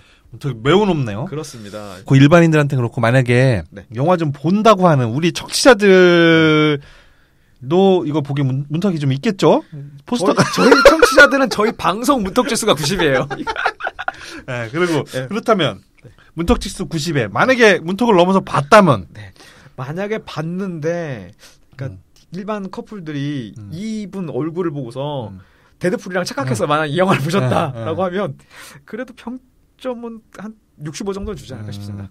저는 저의 의견을 얘기하자면 저도 문턱지수 저도 똑같이 8, 90은 될 것이다. 굉장히 높다. 그렇다고 김기동 영화처럼 100 이렇게 가지는 김기동 영화를 100으로 칩시다. 김기동 영화는 이제는 100이죠. 이제는 100이죠. 옛날에는 김기덕이라고 하면 인정해줬으면 그래도 내가 영화를 보는 식견이 같이 상향평준화되는 것 같은 느낌이 있었죠. 펌프가 있었잖아요. 그 좀 진짜 허영을 부릴 만한 그런 것들 그게 이제 조금 낮춰서 95였는데 지금 100이 돼버린. 김기덕을 100이라고 본다면은 이 스틸라이프 그래도 8, 90은 8, 90 너무 과한가? 8, 90은 된다고 봐요. 그런데 저는 이거 보기만 하면 그리고 중간에 TV를 비디오래 TV를 꺼버리고 싶은 욕망이 조금 들 때도 있는데 끝까지 참고 상시간 짧으니까 끝까지 참고 보시기만 한다면 그러면 저는 아말지수 75 이상은 간다. 저는 그렇게 생각합니다. 그리고 이게 진짜로 영화에서 보여주는 때깔 자체가 살짝 얼마 전에 스쳐갔던 그 트렌드 심플라이프라든가 아니면 심플라이프 뭐였죠?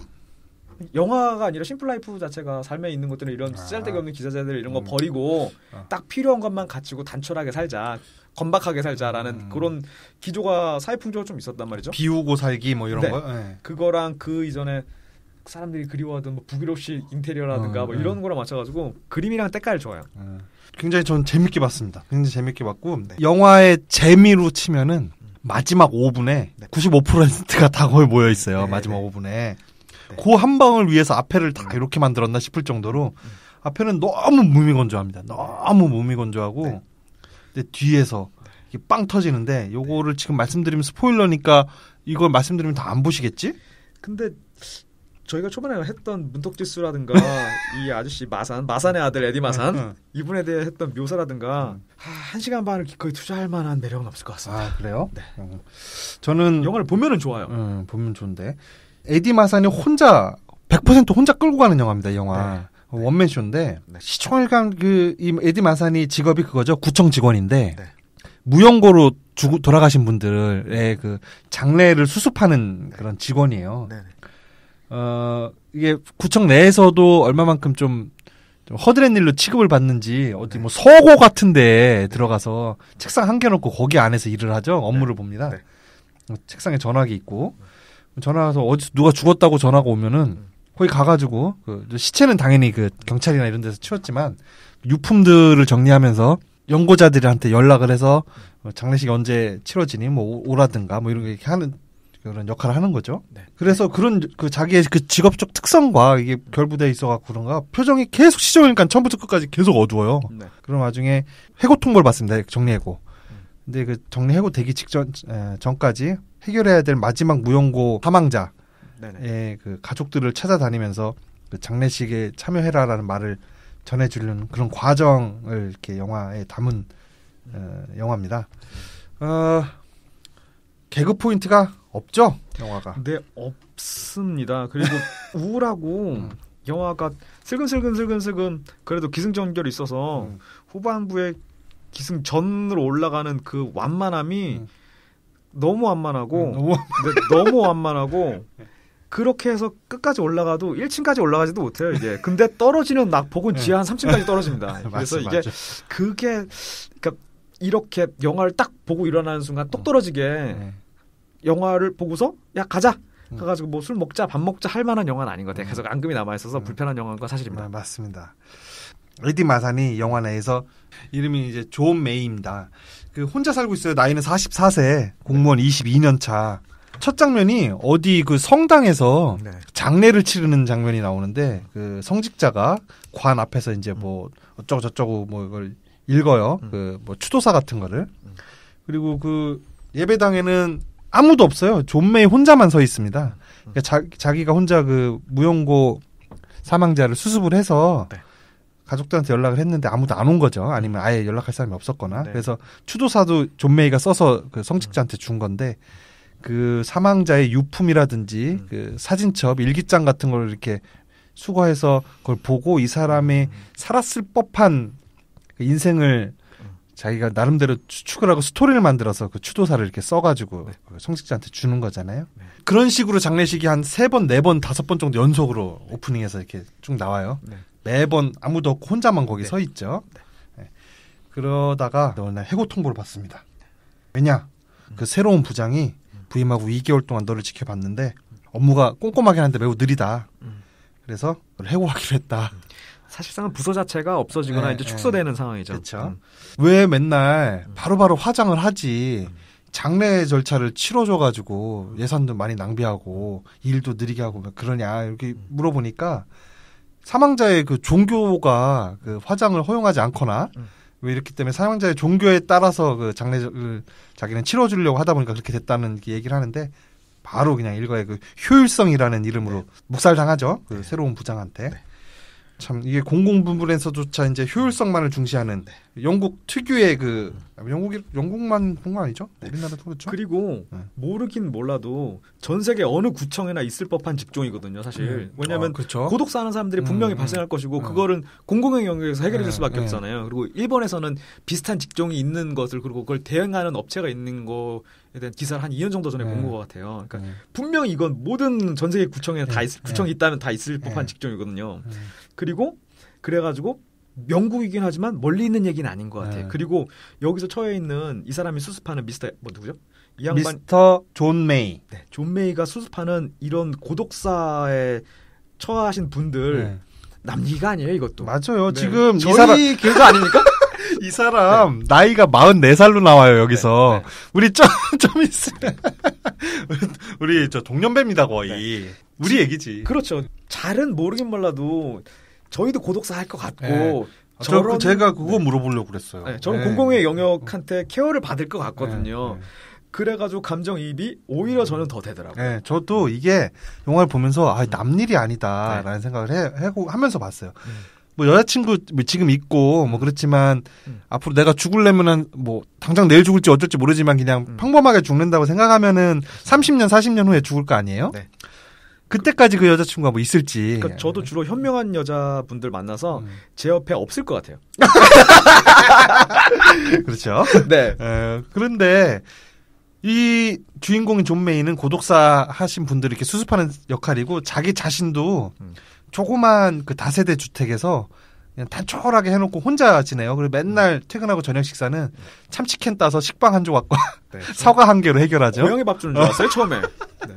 그런 아주 단순한 삶을 살아요. 네. 그걸 보면서 뭐 우리가 이 사람처럼 이렇게 우울하게 살지는 않지만 이게 남 얘기가 아니다 이런 생각이 들고 그 생각을 했어요. 과연 나는 죽을 때 어떻게 죽을까? 근데 여기 나오는 고독사 한 사람들처럼 죽을 것 같아. 네, 저도 그런 생각이 듭니다. 몹시 듭니다. 그리고 우리가 죽을 때쯤이면은 그래도 복지가 지금보다는 더 좋아서 아마 시설 같은데 죽기 전에 기력에 서 있을 때는 들어가서 이제 방 같은데 하얀 침대에 이렇게 생명 유지 장치 같은 거 이렇게 달고 있다가 간호사나 뭐 그 시설의 그 직원들이 이렇게 지나가면서 한 번씩 들여다볼 것 같아요. 여기 이 작가의 노인 죽었나? 하고 한번 들여다보고 아직 안 죽었네 하고 또 자기 볼일 보러 지나가고 또 와서 죽었나 하고 확인하고 그러고 하고 있다가 스르륵 죽으면 뚜뚜 소리가 나면은 직원들이 와서 이렇게 시신을 수습하고 그렇게 죽을 것 같거든요. 저희가 그래서 예전부터 그렇게 친구들의 건강에 대해서 우려를 많이 했잖아요. 너 운동해야 된다, 너 살 빼야 된다.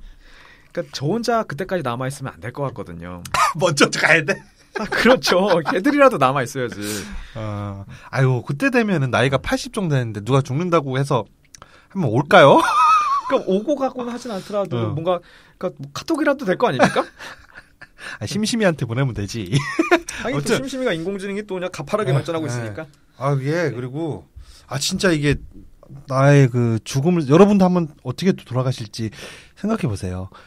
과연 그 사랑하는 뭐 내 아들, 딸, 손자, 손녀, 사위, 며느리 막 이렇게 모여서 내가 누워 있는 가운데 모두 다 이렇게 슬퍼하거나 아니면은 아쉬워하면 그런 속에서 스르륵 눈을 감을까요?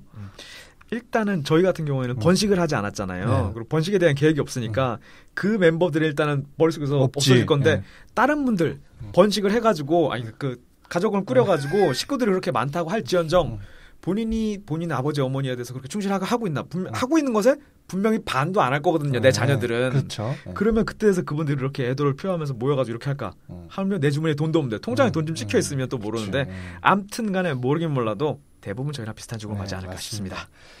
두 가지 죽음이 있을 것 같아요. 크게는 그런 식으로 쓸쓸하게 죽는 거 하나 하고 아니면 사고로 일순간에 그냥 죽는 거. 둘 중에 하나일 것 같은데 어쩔 수 없는 것 같아요. 그냥 받아들여야지. 어차피 태어나는 것도 혼자 태어났고 죽는 것도 자기 혼자 죽는 게 아닌가 뭐 이런 생각이 드네요. 영화 이거 엄청 씁쓸합니다. 보면은. 그렇습니다. 그러니까 자꾸 기대를 안 하고 미리 내려놓으면 되는데 그걸 안 해가지고 저희 어머니 자꾸 서운해하시더라고요.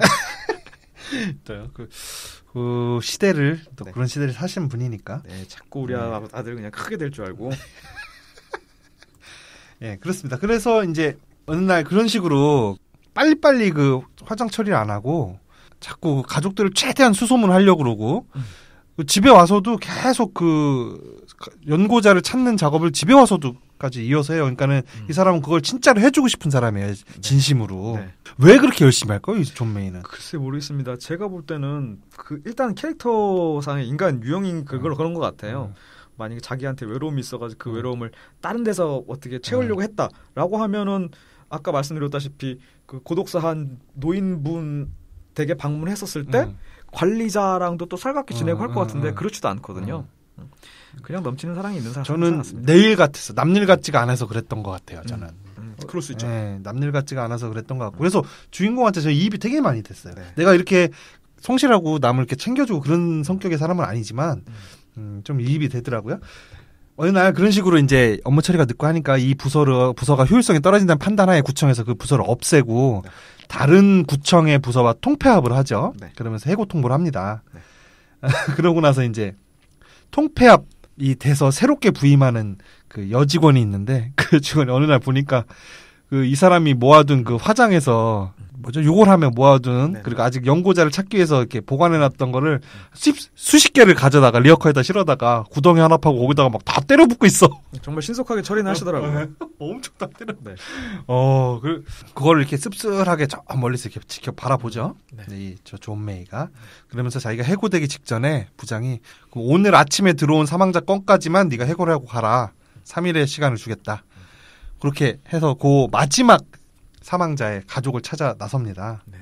근데 그 사망자가 저 불황아 출신이죠. 네. 네, 불황자 출신. 그리고 이 양반이 돌아가신 마지막 케이스 마지막 건에 이 양반이 모르고 살았는데 존 메이가 모르고 살았는데 자기 건너편 동 정면 네. 앞집에 살아요. 네. 창문을 열면 보이는 맞은편 다세대 주택에 사는 분이죠. 그래서 그 사람의 사망한 이후에 유품을 챙기러 집을 가서 창문을 열어서 봤더니 자기 집이 보이는 거예요. 자기 방이. 네. 처음에 전 부인을 찾아갑니다. 전 부인을 찾아갔더니 지금 저 세 남자 만나서 잘 살고 있죠. 네. 잘 살고 있고 딸이 있다는 걸 발견하고 또 딸도 찾아갑니다. 딸을 찾아갔더니 딸은 또 아버지에 대해서 또 서운함을 느끼고 있어요. 자기 어린 시절 이미 일찌감치 감옥에 들어가서 잘 제대로 키워주지도 못하고 그랬으니까. 그 딸과 그리고 딸의 엄마, 그러니까 다른 부인이지. 두 번째 부인. 두 번째 부인은 뭐 오래전에 돌아가셨고 첫 번째 부인은 재혼해서 지금 잘 살고 있고 그다음에 그렇다면 또 누가 있냐. 군대 그린베레 출신이라서 군대 동료를 찾아갔더니 시설에 들어가서 늙어서 이제 노환으로 시력을 잃은 채 이렇게 있고 장례식에 참석하시겠어요? 물어봤더니 그건 싫다고 하네요. 그죠? 네. 그리고 예전에 일하던 제빵 공장에서 일했는데 공장 또 가서 동료들한테 또 했더니 걔 일을 존나 못했고 일할 때 좀 고치덩어리였다 하면서 또 장례식에 오는 걸 또 거부합니다. 상당히 다혈질이었죠. 이 돌아가신 분이. 네. 모두가 이제 돌아오는 거를 장례식에 오는 걸 다 거부했어요. 네. 그래서 이 존 메이도 마지막 자기 미션이었는데 이제 포기하죠.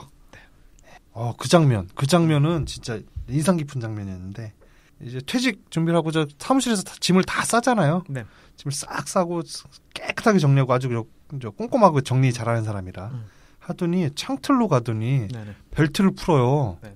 또 올감을 이렇게 만들어. 창틀에다 거는 거예요.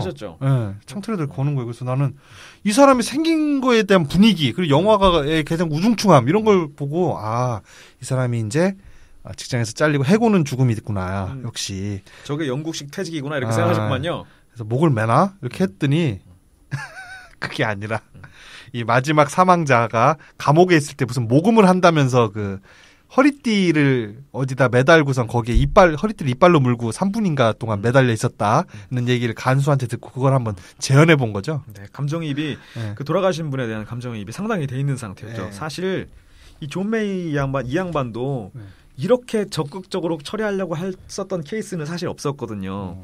그 전에 케이스는 배려심은 있었고 어떻게 살았는지 자기가 데스크에서 취할 수 있는 연락까지는 다 해봤는데 이렇게 직접 자기 구 말고 구청 말고 다른 걸로 초월하면서 기차를 타고 막 가서 그 다른 관할 지역까지 가면서 이렇게 열심히 처리한 적은 없었던 거예요. 근데 그렇게 알고 그 사람의 삶으로 들어가 보니까 본인도 감정이입이 많이 되는 거죠. 그러네요. 듣고 보니까. 네, 그렇죠. 난 다 그렇게 했을 줄 알았어. 그러니까 원래 데스크를 지키던 직종이었어요. 서류 업무라든가 뒤쪽에 엄청나게 쌓여있던 서류 같은 걸 보면은 그랬는데 이제 마지막 케이스고 자기 집 앞에 살던 사람이기도 하고 그리고 그렇죠. 자기 운명도 그렇게 흘러갈 것 같고 하니까 이제 발로 뛰다 보니까 감정이입이 점점 더 되는 거죠. 그렇습니다. 아유 명작인데? 명작입니다. 이제부터 만들어보죠. 대충 주물러보죠. 네.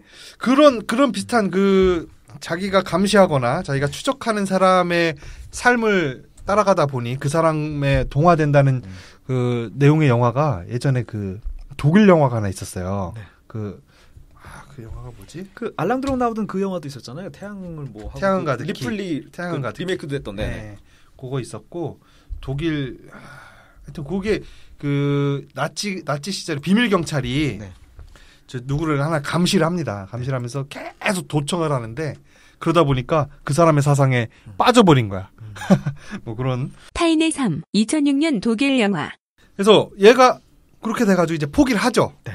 저 존 메이 씨가 노숙자 친구들까지 만나고 사망자가 노숙자 생활을 할 때 같이 어울렸던 노숙자 친구들까지 만나가지고 그 술까지 사주면서 오겠냐 뭐 이렇게 막 물어봤는데 아무도 안 온대요. 그래서 존 메이도 포기하고 퇴직을 합니다. 네. 근데 며칠 후에 딸한테 전화가 오죠. 네. 딸이 그 유기견 보호소 뭐 이런 데서 일하시는 분인데. 네네. 그때부터 영화가 확 밝아지고 나왔어요. 네. 나를 들었다 놨다 해. 전화 오더니 장례식에 참석하겠다. 라고 연락이 오고 그러니까 존 메이가 희망이 확 갔죠. 그러면서 막 설명을 해요. 뭐 어디로 오면 되고 어디 역에서 만나고 자기가 장례 절차 알려주겠다. 만나가지고 그 아버지가 가지고 있었던 앨범. 네. 앨범도 너무 낡았으니까 자기가 자기 돈으로 새 앨범을 사가지고 사진을 다 떼어서 다시 붙이잖아요. 네. 그래서 딸한테 보여주면서 당신 아버지가 당신을 감옥에 있었지만 이렇게 아끼고 사랑했다 라면서 꼭 장례식에 와라 이렇게 얘기했었는데 장례식에 참석하기로 한 딸과 장례 전에 한번 만나서 장례 절차에 대해서 설명을 해주고 자기가 뭐 묘비명이라든지 네. 뭐 묘비의 색깔 그다음에 장지의 위치 네. 뭐 이런 것까지 다 정해서 여기는 양지가 바르고 그늘도 지고 멀리 저 바닷가까지 내려다 보이고 막 좋은 자리라고 네. 하면서 또 묘비 색깔은 아버지가 군대 시절에 쓰던 뭐 베레모의 색깔과 같은 색깔로 정했고 막 석종까지 골라가지고 네. 그러면서 막 마치 자기 무덤 자리를 묘 자리를 정하듯이 아주 세심하게 네. 막 해가지고 신이 나서 여자한테 알려줍니다. 근데 이렇게 해주니 외모가 고블린이더라도 마음이 안 열릴 수가 없어요. 마치 자기 아버지의 상을 처리하는 것 같은 정성과 애정을 보이는데 그렇죠. 아 이런 사람한테 마음이 안 열릴 분이 계신가? 이거 배워야 됩니다. 네. 이거 배워야 돼. 이렇게 하기가 쉽지가 않아. 쉽지가 않습니다. 그러니까 그 과정을 이렇게 보던 유가족 여성 네. 딸이 네. 이 남자를 이렇게 물끄러미 바라보더니 장례식 끝나고 우리 만나서 한번 저 행아웃 할래? 이렇게 하면서 살짝 제안을 해요. 그 남자가 그럽시다. 이렇게 하고 헤어집니다. 그리고 장례식 날 만나기로 하죠. 네. 그리고 본인이 이걸 마지막 케이스로 퇴직을 하는데 여자분은 모르잖아요. 근데 이거 그 장례식 이후에는 이제 일이 없으니까 시간이 많으니까 시간이 많다. 엄청 많다. 라고 했었을 때 여자 쪽 입장에서는 나한테 호감이 엄청나게 있구나라고 받아들일 수 있는 거거든요. 중의적으로 또 받아들일 수도 있는 거거든요. 그래서 예리한데? 한 5번 만나봐. 왜 이래요? 아무튼 그럴 수도 있잖아요. 그래서 그 씬에서부터는 이제부터는 사랑할 일만 남았어요. 영화 전개상. 맞아요. 근데 펌프를 넣어놓습니다. 사람한테. 그렇게 하고 헤어집니다. 여자는 자기 동네로 기차를 타고 가죠. 기차에서 헤어지는데 애틋해요. 네. 그리고 남자는 신이 나죠. 이렇게 새로운 삶을 살려고 해고시킬 때 부장이 얘기해요. 공무원 몇 년 하셨어요? 그러니까 22년 차예요. 그러니까는 그러면 22년 차면 이제 새로운 시작을 할 때가 되었네요. 그렇죠? 막 이런 식으로 자르는 새끼가 한다는 말이 죽으란 소리죠. 어쨌든 새로운 삶을 살기 위해서 장을 봅니다. 토스트기 뭐 이런 걸 사죠. 토스트기 샀나요? 뭘 샀나요? 하여튼 맨날 토스트 한쪽 카세트 샀나요? 네. 음악을 들으려고 샀나? 제가 생각할 때는 장지에서 틀으려고. 네. 그 장지에서 틀 음악까지도 선정을 했어요. 아버지가 레코드판을 엄청 사망자가 갖고 있어서 그 중에서 가장 좋은 거 어울릴 만한 거를 이 사람의 삶과 대입해서 골라와서 딸한테 설명해 주는 장면도 나오죠. 그걸 틀으려고. 이 사람이 우리나라에서 웨딩 플래너 했으면 돈 많이 벌 사람인데. 맞아. 네. 새로운 삶을 살 수 있었는데. 그렇게 하고 장을 봅니다. 그리고 컵도 2개를 사요. 네. 커플컵을 삽니다. 커플컵을. 이거 어떡하면 좋습니까? 네. 커플컵을 사고 상점을 나섭니다. 우리가 이렇게 탄식을 하면 결론을 다들 눈치를 채실 텐데 이거 어떻게 하면 좋죠? 여태까지 기조를 또 바꿀 수가 없잖아요. 여기까지 들으시고 영화 보실 분은 영화 보고 나머지 이어서 들으세요. 그러면 스트리밍 2회로 올라가나? 네, 그럴 수 있습니다. 그렇게 보시고 그리고 가게를 나섭니다. 그래서 한 장본걸 들고 그리고 길 건너에 탈버스 2층 버스가 왔어요. 그래서 도로로 발을 한 발 내딛는 순간 삐꽁 사고가 나죠. 네. 여기서부터 바로 영화가 심령물로 바뀌기 시작합니다. 전조. 네.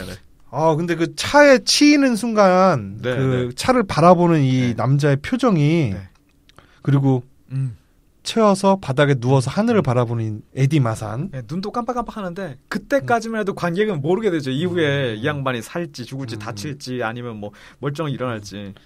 그 장면에서 이 표정 연기가 진짜 뭐랄까 굉장히 절제돼 있으면서도 너무너무 안타깝게 만드는 그 연기 표정을 다 되게 잘했어요. 이 존 메이의 그 막 팍 떨리는 것도 아니라 살짝 탁 떨리고 마는 그 눈꺼풀이라든지 다가오는 버스를 바라볼 때 그 놀란 표정도 아니고 뭐 이렇게 침착한 표정도 아니고 그 미묘한 표정. 그러니까 얼마나 많은 죽음을 대면했던 사람이겠어요. 이 순간이 자기의 죽음이라는 거를 얘기하면 안 되나요? 아니 아까 스포 이제 그래? 보고 오라고 했으니까. 네, 보고 오셨죠. 자기의 죽음을 맞닥뜨리는 순간이잖아요. 그것도 되게 스틸라이프 영화 자체가 정물이잖아요. 그것처럼 되게 담담하게 관조합니다. 스스로를. 오늘 좀 되는데? 이게 안 웃기려고 드니까 영화에는 집중하게 됩니다. 지난주에 빵빵 터트리더니 격주로 갈게요. 그렇습니다. 그래서 결국엔 사망합니다. 네. 자기가 항상 그 행여자들을 장례를 치르고 묻어줬던 그 공동묘지에 묻히게 돼요. 자기랑 항상 같이 작업을 했던 그 일꾼들, 땅 파는 그 인부들이 이 사람의 묘를 파죠. 관에 입관이 돼서 땅에 이렇게 들어가는데 마침 그 반대편 그 양지발은 아주 그 명당짜리 묘소에는 자기의 그 마지막 케이스 사망자가 묻히고 있어요. 장례식이 치러지고 있죠. 그래서 자기랑 만나기로 했던 그 여주인공이 거기 와서 있는 거예요. 근데 그 주변에 이 사람이 그렇게 찾아다니면서 장례에 참여하게 하시라고 이렇게 설득을 했던 하지만 다 거절했던 그 많은 사람들이 거기 다 와 있는 거예요. 완전 100% 섭외가 됐습니다. 네, 다 와 있고 같이 예전에 공복무 했던 사람들은 또 군복 다 차려입고 와서 있고 같이 노숙 생활했던 또 노숙자들로 또 그 나름대로 와 있고 첫 번째 부인, 그 두 번째 부인의 딸 다 와 있는 거예요. 그리고 같이 공장에서 같이 일했던 노동자들. 너무 대조죠. 근데 이 사람의 죽음에는 아무도 없어요. 죽었는지조차도 모르죠. 만나기로 했던 여자도 그렇고. 그렇죠. 그래서 만나기로 한 여자는 이 장례식에서 이 남자를 만나기로 했는데 왜 안 오지 해서 계속 두리번거려요. 그리고 저쪽에 누가 또 파묻히고 있네. 또 연고자 없는 사람이 파묻히고 있나 보다. 그쪽에 한번 시선을 두고. 이 대조적인 장면에서 마음이 착잡합니다. 진짜. 네, 진짜로. 근데 거의 영화사 중에서 최고의 엔딩 중에 저희가 또 이런 다크 엔딩 좋아하잖아요. 어두운 엔딩. 그 중에는 최고의 엔딩 중에 하나가 아닐까 싶기도 하고. 그리고 이게 이 양반이 자기가 머릿속에 그려오던 가장 이상적이고 자기가 만들려고 했다 그렇게 발악을 했지만 안 만들어졌던 그런 장례식장이 자기 게 아닌 게 되는 그 순간에 관객들이 정말 가슴이 뭉클합니다. 네, 뭉클해요. 뭉클해. 이렇게 노력했는데 그리고 그거 그렇게 노력해서 사람들이 다 모인 거 이 사람이 봤으면 얼마나 좋아했을까. 그렇죠. 근데 그것도 못 보고 또 죽는구나. 라는 생각이 들어서 너무 안타깝습니다.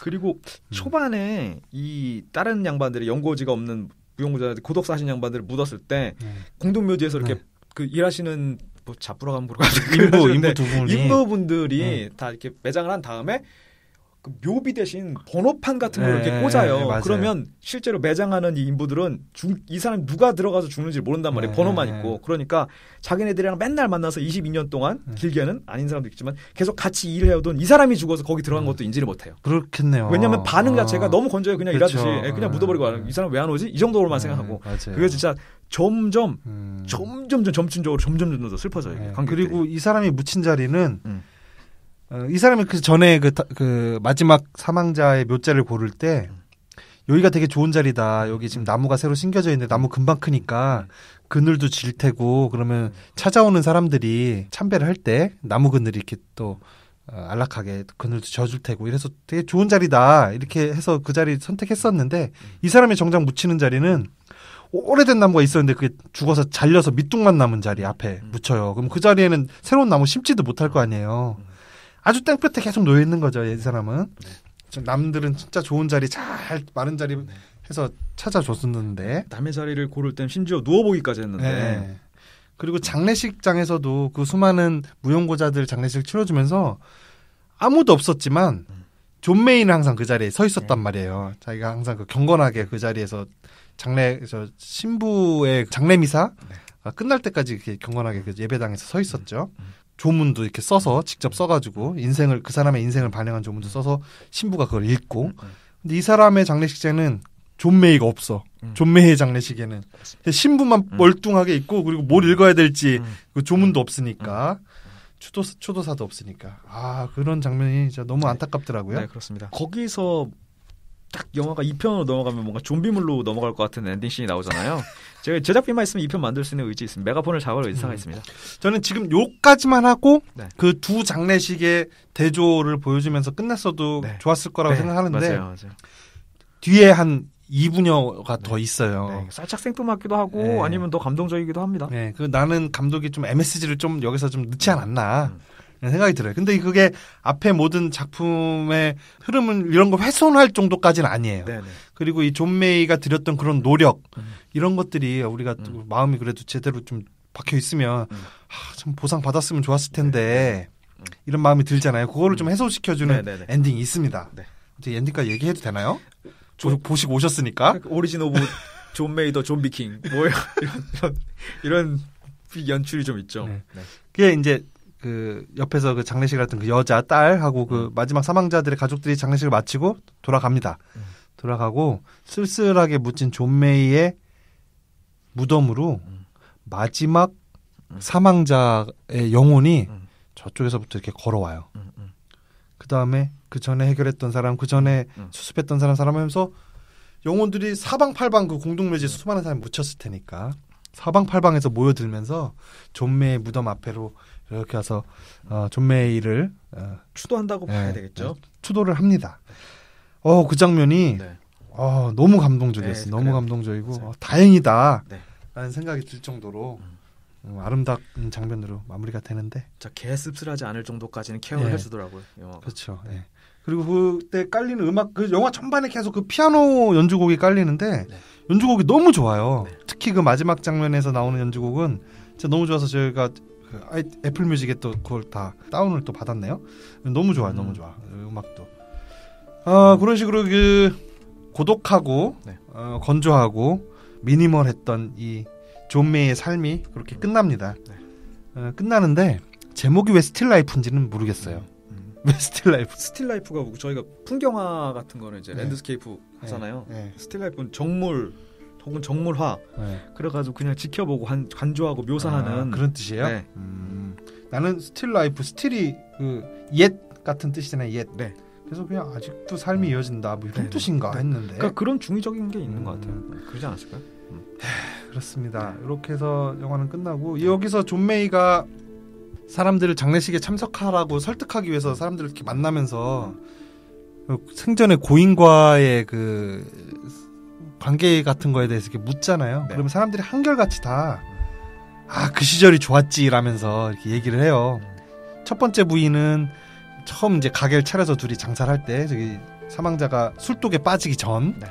그때는 진짜 훌륭했다 뭐 이런 얘기하고 또 딸은 딸은 어릴 때부터 아버지가 감옥에 있었으니까 자기가 성인이 되던 생일날 아버지가 전화가 왔다면서 아버지가 생일 축하한다 그런 생일인 걸 알고 전화했다는 내색은 하지 않았지만 알고 했었던 것 같다면서 그날 뭐 좋았다는 얘기죠.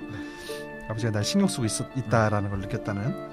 그리고 그 불황자들 그 노숙자들은 또 노숙자들대로 같이 노숙을 하면서 네. 어떤 여자를 꼬시던 시절의 얘기 뭐 그런 얘기도 좋은 얘기를 합니다. 그리고 군대 동료는 당연히 뭐 군대 있을 때 그 사망자가 자기를 구해줬다라든지 다 좋은 얘기를 이렇게 해요. 그 인생의 리즈 시절에 대한 얘기를.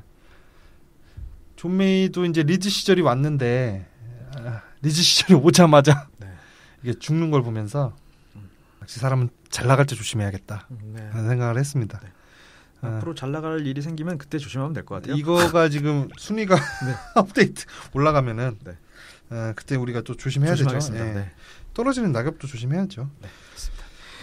그리고 이 영화가 주는 마지막 결말에 주는 그 극적인 효과감 있잖아요. 거기까지 조금씩 점층적으로 올라갈 때 있어서 가는 극이 진행되는 있어서 저건 아닌데? 설마 저건 좀 현실적이지 않다라는 포인트가 거의 없어요. 그렇죠. 특히 그 과장된 포인트가 하나 없어요. 그리고 그 영화에서 보면은 이 부서 자체가 통폐합되고 없어지는 게 이 친구가 효율을 못 내고 뭐 일이 늦는 것도 물론 있겠지만 이 친구 핑계죠 사실. 이 친구 관련된 주변에 있는 사람 중에서 표가 될 수 있는 사람이 하나도 없어요. 죽은 사람도 표가 될 수 없고 죽은 사람이랑 커넥션이 끊긴 사람들도 뭐 이 건에 대해 가지고 잘 처리해줬네 못 처리해줬네 해가지고 표를 주고 안 주고 할 수가 없고 그러니까 투표를 표가 안 되는 일이에요. 이 사람이 갖고 있는 일 자체가. 그러면 정리가 될 수밖에 없죠. 비정합니다. 네. 비정해요. 그렇습니다. 이거 보고 있으면은 지금 우리나라 예능 중에 나 혼자 산다 이런 거 있잖아요. 네. 그 바로 이후에 어떻게 될 사회상 그러니까 나 혼자 간다 막 이런 그런 예능이 나오지 않을까 싶어요. 이거 보고 있으면 죽기 직전에 노인들을 찾아가서 그 카메라로 그 실황을 담는 건가요? 삶의 실황을? 그렇죠. 어떻게 죽음을 맞이할지 준비하고 있는지 어떻게 웰다잉을 맞이하려고 준비는 어떻게 돼 있는지 EBS에서 많이 했겠죠. 뭐. 네, 맞습니다. 네. 그 마지막에 그 여자랑 다시 만나기로 장례식장에서 만나서 데이트하기로 약속을 하고 그 자리에 못 나가고 여자가 왜 오지 않는지 두리번거리면서 찾는 그런 내용은 예전에 그 고전 영화 그 뭐죠? 엠파이어 스테이트 빌딩의 앞에서 만나기로 했는데 못 만나고 죽는 그 유부간 메일? 모르겠어요. 그거보다도 검색하시는 중에 제가 말씀드리면 이 영화 지금 고시촌에서 준비하고 있는 그 공무원 준비하고 있는 분들도 많이 한번 보셔야 될 것 같아요. 공무원이라는 안정성이 그렇게 이 영국 선진 사회에서도 견고하게 보장된 건 아니에요. 네. 왜 영국은 공공 부분의 상당 부분을 외주를 줬잖아요. 네. 그리고 민영화시키고 그런 영국의 그 현실상 사회상도 잘 반영이 된 것 같아요. 네. 근데 우리나라는 그렇게까지 가진 않겠죠. 이제 문재인 대통령도 됐고 네. 앞으로도 또 저쪽 진영으로 네. 정권이 넘어갈 확률은 네이버에서 보면은 당장이라도 넘어갈 건 하긴 한데. 하여튼 뭐 네. 러브어페어 러브어페어? 누구 나오나요? 제가 못 본 것 같아요. 러브어페어 옛날 영화입니다. 네. 그 어페어 들어간 영화들이 많아가지고. 벅시 그 사람 있잖아요. 아, 네. 알 것 같습니다. 워렌 비티, 네. 아네타 베닝이 나오는 네, 그 네, 네. 러브어페어. 거기서도 저 엠파이어 스테이트 빌딩에서 만나기로 했는데 가다가 교통사고가 나서 못 가죠. 뭐 그런 저기 엔딩이 또 생각나기도 하고 또 좀 그렇습니다. 그래서 굉장히 그 착잡한 분위기에 한번 진짜 이 죽음 나는 어떻게 죽을 건가 그리고 외로움이나 고독이라는 게 뭔가 라는 거에 대해서 한번 생각해 볼 수 있는 그러면서 이제 술 한잔 먹는 거죠. 맞습니다. 이거는 어떻게 혼자 보셨나요?